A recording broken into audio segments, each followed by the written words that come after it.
So I spent $750,000 on a flash office in 2014. I modeled it off Marshall White in Melbourne. This massive super office is where agents could come in, have state-of-the-art facilities, training rooms, dashboards, and impress the hell out of clients. And you know what happened? They complained. Too far to drive, parking's too hard, I'm scared of lifts. This huge investment became a rod for our back. But that failure taught me a lot about what actually drives performance in a real estate business. And it's not what most people think. I built presence to over 15 million with a hybrid work environment, and it nearly broke us at the time. One thing I learned is that when agents get the choice to do nothing, everything changes. So the story goes, back in 2014, we had 2 Newcastle branches and a Lake Macquarie branch. And we're about to invest in a project display suite right in the center of the CBD. We'd outgrown the 2 Newcastle branches, so we wanted to consolidate into one big premises. And there was a beautiful new 6-story building that was being developed in town. It was only available for lease, and we were considering whether we could actually lease to buy, but there was no time to wait for that. Commercial space was at a premium at a time, and this was the spot to be in town. So once we had secured the space, I went on a national tour of the best offices in Australia to look at the highest functioning formats. I listened to all the feedback we'd ever had from agents about what they liked in a workplace, what they didn't like, and across Australia, all the feedback from principals, sales managers, property management team, the works. We put that into a professionally done design. We had input from everywhere. The team was super excited about it leading up to it. It was surprising the amount of grumbles that we were getting. This was such a huge upgrade. I couldn't believe it. The amount of performance you could get out of that environment, the clients that you could win by just showing them the office. I was so impressed. But a couple of the agents that were probably just trying to leverage their own benefit, they kind of created a little bit of a mutiny where we had multiple agents saying, you need to pay for luxury car parking because it's too far to go to the other ones that are available. Some of them even suggested they wanted higher commission splits. And I don't truly believe it was because of the office, but by getting a few people together and creating a bit of a mutiny of dissatisfaction, it created a leverage tool for that. Some people said it was making them less productive, which was nearly impossible. Agents from Lake Macquarie started calling themselves the poor cousins because they weren't in the big Newcastle office. I realized that we were solving for the wrong problem. I thought the office would create an even higher performance culture. But what creates a high performance culture is the system everyone's working to, not the space they're working in. By the time that COVID came, we were already truly hybrid. Agents working from all locations around the region, sometimes home, sometimes cafes, sometimes the office. We had performance metrics in place, we had dashboards, and we were the very first of the businesses to be running iPad Pros, digital presentations, remote meetings, and even online auctions. COVID gave us an opportunity to reset and have a look at what true performance could look like. It was challenging because agents love performance, but they don't always love what performance requires. And if there's a measurement involved of what they need to do better, it's quite easy for someone who hasn't had a high performance environment or hasn't been used to measurement to accuse you as a leader of micromanaging. It was incredibly hard to get everyone back into the office after COVID. Some agents performed brilliantly at home, but some absolutely didn't. We had all kinds of reasons that agents couldn't come back in. We had people stating that it was too noisy in the office, even though we worked in far smaller offices prior and been ultra successful at it. We had people saying they couldn't concentrate. We had people using mental health as the reason, saying that it caused them issues and put a load on them, which was really challenging to navigate as well, because you know that's a big topic, and as a leader, you have to take mental health seriously. When I directly heard agents saying that they had been using it as an excuse to not do things that they were asked to do, it was really hard to take. So whether it's excuse making or people wanting to hide, or whether people genuinely do find benefit in working from home sometimes, the culture in a business is the predominant behavior of the group of people. And if that culture is aligned with what great performance in that business looks like and where the business wants to go and how it serves its customers, you've got a much better chance of having that culture be stable. So in order to stabilize the culture, we had to agree on what good looked like, what great looked like, what done looks like. Started measuring outcomes, not just stories of effort or activity. So for every role, one by one, we went through and created measurements. Measurements that, just like when you get a PT showing you what you want to do on a gym program, that if you stick to, you can't help but be successful. It takes a lot of convincing. We found that agents that were on higher salary advances or commission advances that are on debit credit, on salary plus bonus in certain roles, they were the ones that like staying home the most. And the ones that are on commission only or on lower salary advances that really needed that commission, they were happy to come in. And what we found was it wasn't just for the training that they get in the office, because they can observe the training from online or in person. It was more about the little tiny things throughout the day that when they're in the heat of battle, trying to do deals, trying to reference things, they can hear other people using techniques and tools. They see other agents using the techniques and the tools that have been shown to them in training that they've seen the top performers use. They can ask those little questions. Hey, how did you just do that? Or that sounded quite positive. Or what did they say back to you when you said that to them? Those little things started helping a lot. But that also comes with a little bit of distraction as well. So we've got to pick our right time for this stuff. We always had this measure in place. It's called a traffic light system. And most businesses that have a client account that they're looking after, or they're in they have a sales or marketing process where there's leads that they're moving through a pipeline. So the traffic light system we've been using for many years was basically ranking listings green, amber, or red. And green is like it's really saleable and the market really wants it. The vendor's realistic, the price point's good. So it's only really logistics standing between us and a deal. The amber means usually that the vendor's motivation might be a bit off, or it might be a bit underpresented, or it might be a bit undermarketed, or it might be a bit overpriced, so that there's work required, usually by the agent, in educating the owner on what they need to do to get towards being more saleable. And the red is going nowhere fast. That's basically on track to be terminated and go to another agent and waste all of that labor with no return. Now that sounds like a really simple system to measure, but the thing is it's still very opinion driven.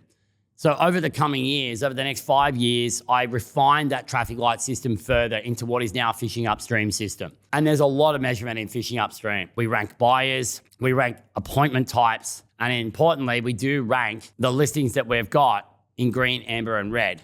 But it's very measurable now. For example, on our listings, we'll be looking at the price guide that we're quoting, the minimum price the owner would sign a contract at today, and the price the agent believes that if they had no further marketing, no further price changes, just the buyers that they've already met or the others that are on the database, the highest price that they would bet a month's commissions that they could sell it for in 14 days or less. So we now have the PG, the price guide, VP, the vendor price, is the lowest price in relation to that price guide that they'd be prepared to sell for right away. The AP, the agent price, that's the highest price that the agent believes that they could get for it in 14 days or less and would bet a month's commissions on it. And then there's a fourth price, the offer level or the education level. This is where you get offers from buyers. I call them safe offers, where a buyer, if they see it and it matches their criteria, suburb, price, bedroom, bathrooms, etc., that there's a price that they would go ahead pretty much straight away. It's a safe offer. It's not their highest price, it's what they would pay. And it's a really good way to benchmark, okay, well, if I can get this price for it within 14 days, and I've got buyers here that are prepared to offer very close to that, I've got a price guide on this property that is very close to what the owner will take, and they're all very aligned, well, that is a very green listing. And then that helps you prioritize which ones you're going to put more effort towards, which ones will have more inspections, and which ones you're going to curate more hot buyers for. But without an objective measurement system of those things, agents could say, yeah, that one's green, but it's just a bit delayed. Or that one's amber, but it was really red. But without those measurements, you get opinions. Yeah, the owner's motivated and they're serious. They're just looking to buy out there, so they're not making any moves right now, but it'll sell soon. Or, yeah, that one's amber, but you could say it's green or amber. It just depends on the day, really. You know, like we had a bad weekend the last 2 weekends because it was bad weather, it was school holidays. So it should pick up again soon. But the thing is with these stories, it's just the agents telling stories to themselves. Why are they doing that? Well, usually it's because they don't want to go and have the conversation with the owner about what needs to happen in order to get things moving. It's not always dropping the price. But a lot of the time it's the agent eating a bit of humble pie because their original strategy didn't work out perfectly. And agents feel that they'll lose face if they go and do that. They might drive a wedge in between the owner's relationship and theirs. And for some reason, they think it's better not to have that conversation and just use hope as a strategy. Well, that doesn't work when you're running a hybrid team. You need to have measurement on as smaller increments as you can without overwhelming with an admin burden. It's gotten so much easier now though, with AI, with SaaS products, with things all being connected to each other and everything working remotely, if not better on a mobile device, it's a no-brainer. But when you first bring it in, it is always a challenge. So it's a case of figuring out what do we really need to measure here? I personally believe what we really need to measure is how many hot verified buyers we have in the core markets that we serve. We've now got 4 branches throughout Newcastle, Lake Macquarie, and we're a multidisciplinary business. So we call it property concierge. that works across all of our divisions. So we've got sales, we've got advocacy, we've got wealth creation, we've got project marketing, we've got property management, and all of the connected services around that. We do a lot of development advisory, for example. And with all those divisions talking to each other, it's really important that we know what the most important thing is every day.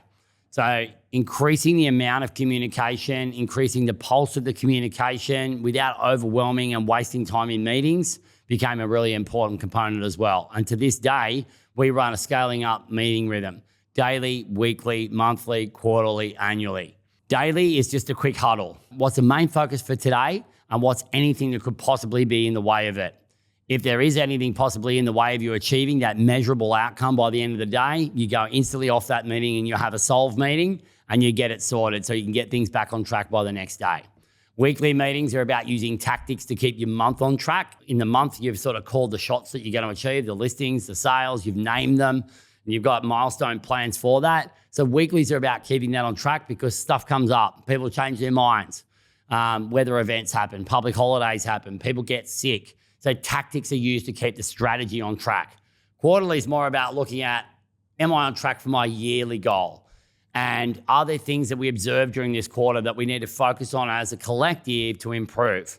Those meeting rhythms, whether done by phone, Zoom, or in person, are so valuable. I can't emphasize them enough. I don't know how I ever ran a business without doing that. And it's quite embarrassing actually to think that we would go a whole week without meeting and it would just be training. It wasn't actually anything about keeping things on track. And then we'd go one-on-one with people and do like coaching and performance, but that just created an absolute bottleneck with anyone who was capable of coaching or leading. Now, here's what no one talks about. When people work from home more often than they work in the office, they get recruitment poaching offers constantly, and they're more susceptible to them as well. I had Adam Schwab on Flow Zone podcast recently. He's the founder of Luxury Escapes, and he's been quite outspoken about during COVID, as soon as they were able to come back into the office, they basically enforced it. It ruffled some feathers originally, and they had a few people bail out seeking another workplace where that wouldn't happen, but predominantly people went ahead with it. And what he noticed, the main reason they did it was not just for productivity, it was for retention. When people aren't working around their colleagues, they don't get an opportunity to get to know them better, to get to know things that they have in common about them better. They don't develop business friendships. There's a health survey of organizational health that Gallup puts out, and one of the top 6 questions is, do I have a best friend at work? It doesn't mean they're your best friend. It means of the people here at work, I have someone I would call my best friend at work. And it's someone that you can relate to and that you can share problems and ideas with and potentially socialize outside of the business environment. But it's not just about socializing. It's about shared experiences, shared learning, shared progress, shared hardships, but definitely shared wins. So when people start working from home, they might think it's better for them and their headspace and all that sort of stuff. But ultimately, they've got a lot of distractions there. Though homes aren't set up to be businesses, and very few people go all the way to make them highly productive. So they're easily distracted. And then they sort of looking from the outside in to what life's like in your own business, in the marketplace. They're observing from a different lens. So when someone reaches out to them that's not from the business, it's more appealing. And when they get offered something, let's say it's more monetarily, let's say it looks better on paper financially, then it does look more lucrative because there's not as much of a relationship to keep them where they were. So one of the challenges of not being amongst their colleagues is that they might not perform as well because they're not getting as much insight into what great performance looks like and be able to share that. And the other one is that they lose that relationship that sort of becomes the glue and the bond to stay there. Now, at present, we're incredibly high touch on training. We've developed more $1 million agents than any business that I know of, particularly in our region. And it's known. So other principals that don't develop their talent, they just sort of wait for them to get to a certain stage and just start hounding them with recruitment offers. Now, most of the time they say no, they don't even meet. But everyone has weak moments in sales. They might have a bad month, 2 months back to back. They might have a decision that didn't go their way with an owner or even someone in the business. They might have a piece of software that they haven't learned how to use properly, or there's a new change that came in and they liked it better the old way. So it's easy for someone to be on a down day and then along comes the knight in shining armor and says, hey, we'll give you more money, we'll give you a higher split, and you won't be one of the many in that office. You'll be king of the castle in our smaller business. We've had our people offered many times, sign-on fees, big commission splits, free support people, none of which guarantees the agent they're going to do better, but it makes them feel good. It makes their ego really big, but it makes them feel really good. Geez, they want me that much? Talk to their colleagues. Have you been getting calls from this person? No? Okay. Maybe I am special. Even if it's the same playbook script that's been offered to everyone, even if there's no roadmap for that business to be successful, no roadmap for that agent to be successful, they don't even have the business yet. They're bringing the business and they're hoping that they steal a heap of contacts and prospects on the way. And I think it's actually a bit of a shame when it happens because it might be a quick win, a quick sugar hit for now, but all of that relationship equity in the business is gone. The alliance partners outside the business, the clients that did care about which business that agent worked with. And yeah, they're still going to be able to list and sell property somewhere else, but they lose the momentum. They lose the strength of being in the one spot. And even if it's not easy to restrain people anymore, they've changed all those guidelines, the Privacy Act has ramped up a lot. So taking contacts out of one business that have consented to being contacted by that business into another, that's like getting up in the zone of federal crime. And employers are going to have obligations to report such issues as the Privacy Act increases. And it doesn't take many consumers to actually say, hey, I never registered my details with this business and this agent's calling me. Make a complaint about that, and that could get really serious really quick. The agents don't think about all this at the time. They just see all the shiny lights and how cool it is having someone offering them all this stuff. So we did notice that, and it really lines up with what Adam Schwab was saying about luxury escapes. Hey, if you're getting value from these conversations, the best way to support the show is to follow, subscribe, and leave a rating. It helps more people discover the podcast and allows me to keep making these episodes packed with value. Thanks so much in advance. He said the number one reason they do it is not just performance. It's definitely not micromanagement. It's because of retention. They want to stay and work there, and they develop relationships long term. And when you've got hard evidence on that in an organization that's got 600 plus people, and I've seen the evidence myself of people that have drifted, there's usually a couple of things that happen before they leave. One of them is that their performance starts dropping and they don't want to have meetings about getting it back on track. They're hiding from the numbers a lot of the time. The second thing is they start working from home more often. And so they get more detached from the culture. They miss the latest updates. They miss the latest team training. They miss the cool things that happen in the office on a Thursday or a Friday afternoon that had that culture, that camaraderie that would have possibly boosted them again. So the wedge gets more. And then they get in a position where they fall into what's called debit, where their salary advance they've been getting is not covered from their commissions. Now we've got a real problem because they have to pay that debit back. And some agents that don't back themselves, that don't do the things that they're needing to, they go, oh, well, I'm going to make this about the employer now. I'm going to say they're treating me bad, so I don't have to pay my debit back. I'm going to go somewhere else. I'm not really going to tell them about it, that I was behind. I'm going to show them all the lovely sales I've done. And the next employer takes on someone without their debt, but for a fresh start, and the other business is left with that burden. So these are some of the consequences of trying to make everything, work wherever you want, no problem at all. But if you don't have any performance and measurement in there, I don't actually think it's better for the team member at all. And we've got evidence to suggest that. But what I've wrestled with over the years is doing that in a way so that it doesn't look like it's the wrong thing. I've observed this from many principals in big tier one agencies that if you've had a culture where things haven't been measured for some time, there's going to be some collateral damage when you start bringing it in, whether you like it or not. And you've got to make that decision. Do I keep giving sugar hits and avoiding uncomfortable conversations to the detriment of the career, to our customers, to our clients, and eventually our company? Or do I want to have conversations now that we can both agree that when we do these performance metrics, wherever we're working from, we're going to end up better off? We've definitely chosen the latter, but it's not easy. So what actually works? Sales systems without micromanagement. It's about measuring outcomes, not activity or workload. So for example, in the daily stand-up or the daily huddle, where you're talking about your focus for the day, instead of saying, today I'm going to do some prospecting and I'm going to book in some listing appointments so I can get more listings. How do you measure that? You could measure that they were doing it, but how do you measure if it went well? So instead of that, you could have to say, today, I'm going to connect 30 outbound calls to my list of warm potential vendors that are due for a call this month. And from that list of 30, I'm aiming to escalate at least 5 of them to hot because they've become more ready to go by now. And I aim to book in, and I'm going to book in at least 2 listing appointments, hot or warm. Now, that's measurable.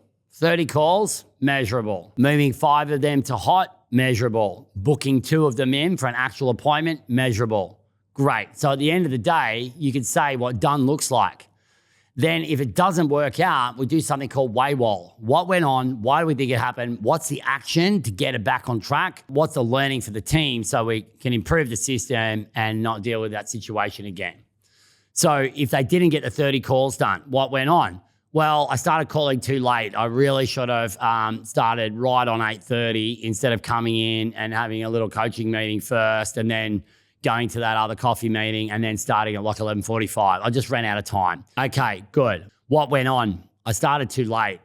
Why do we think that happened? I just didn't prioritize making the calls over a catch up with a past client that I could have done later in the day. What's my action to get it back on track? I'm going to do another 12 calls tomorrow and do 42 instead of 30. What's my learning? Whenever you've made a focus for the day, try and get it done before midday. So if things go off track, you can still get it done later in the day. That's a waywall. Now, the good thing is when everyone's sharing their waywalls, it makes it okay to be vulnerable. It makes the stand-ups more worthwhile. It makes our weekly meetings more tactical, that we're aligning together and we're making the lack of performance or the thing we miss the problem, not the person not doing the work. It also takes the opinion out of effort. You know, oh, I've been working really hard. I've been working really late. I've been working on something. I've been, putting a lot of effort in. That's great, but it doesn't really reward what needs to be rewarded. After all, if you're an NBA player and you ran up and down the court nonstop, you wouldn't be kept on for a lot of minutes if every time that you had to block someone from shooting, you just completely missed them, or every time that you had to put it in the hoop, you missed the hoop. So eventually you've got to figure out what is a measurable here that makes a difference. Now, not every measurable has to be an end result though. As you've seen, that was calls and booking of appointments, not sales results or commissions or number of listings signed, because they are an end result, but they're the end of a series of other measurable outcomes. So it's a lead indicator versus a lag indicator. Lag indicators can be based on luck. You could have a property that's a very motivated owner that drops their price or something else comes on the market very high and you get the ultimate buyer comes along and sells it and the property sells. Now, was that because of the work that you were doing on the way or because you were just standing at the open? Some could argue it's because you had the listing in the first place and that's fantastic. But if you've had no part in making that deal happen, you couldn't forecast it. It's like when you take a shot in snooker and you call it off that and into that pocket, that's you calling the shot. But if you just hit it and it bounces around everywhere and goes into the pocket, that's not you calling anything. That's just going in by luck. So it actually gives people a sense of control or of agency, which is what real estate agents are all about. Agency and control is actually very closely linked to fulfillment. Is I have degree of control of the outcomes that are happening in my life. I've got levers I can pull when I want to improve them. So when we brought this system in, it took a while. It was very clunky. But once it got going, it was quite evident. We needed to meet less often, a lot less missed calls of asking everyone where things are up to. And when you come into a coaching or performance meeting, you've already got the information. So you can go straight in the heat map to where it's needed the most. Is there something on the person's mind, on the team member's mind that you need to deal with, like mentally? Is it something to do with an actual client matter? Is it something to do with a tank that needs to be filled of hot buyers so that they can make more sales in the next 2 months? All of those things are visible on the dashboard. So these are some of the things that have helped energize agents when there's plenty of options to do nothing instead. And when we got towards COVID, we had a choice to make. Do we want to renew the lease on that office? Do we want to petition? We couldn't buy it off them because they didn't strata it. They kept it all as one title. And I knew there was another option coming up in a beautiful heritage building. It was a similar size, a little bit back. The big office was, I think, 540 square meters, and the next one was 430. So it was still large, but it didn't feel like the big spaceship up on the 6th floor. It was on the 2nd floor instead. It overlooked the harbour. It had much easier parking nearby.